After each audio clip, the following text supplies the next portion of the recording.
Hello বন্ধুরা, তো সকালে কেমন আছেন? অনেকদিন পরে একটি হেল্পফুল ভিডিও আপনাদের জন্য নিয়ে আসছি।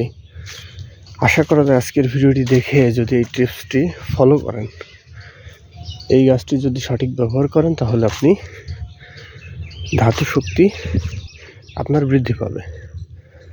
যারা অনেকদিন থেকে ধাতু দুর্বলতায় ভুগছেন, আশা করা যায় বন্ধুরা তারা পরিত্রাণ লাভ করবেন।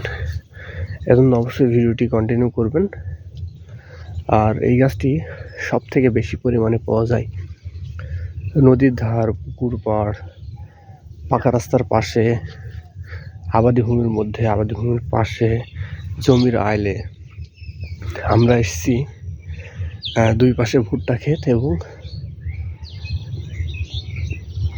এক পাশে একটু ঘাসের আবরণ বা ক্যানাল আছে। তো এই ক্যানালের ধারে প্রচুর পরিমাণে এই গাছটি বন্ধুরা এখানে রয়েছে। আমি আপনাদেরকে দেখাচ্ছি। এই যে এই গাছটি, এটার বন্ধুরা নাম হচ্ছে, অনেকে বলে বিলাই খামচি, হ্যাঁ, কেউ বলে চিচিড়িয়া, কেউ বলে লাটজিরা, কেউ বলে আপমর্গ, কেউ বলে আপাং। একটু ভালো করে দেখেন বন্ধুরা, এটার 3টা প্রজাতি আছে। একটা হচ্ছে সাদা, একটা ধূসর বা হালকা লালচে, আর একটা কালো। এটা হচ্ছে সাদা আপাং। এটার মাধ্যমে বিভিন্ন কাজ বন্ধুরা হয়। অনেকে এটাকে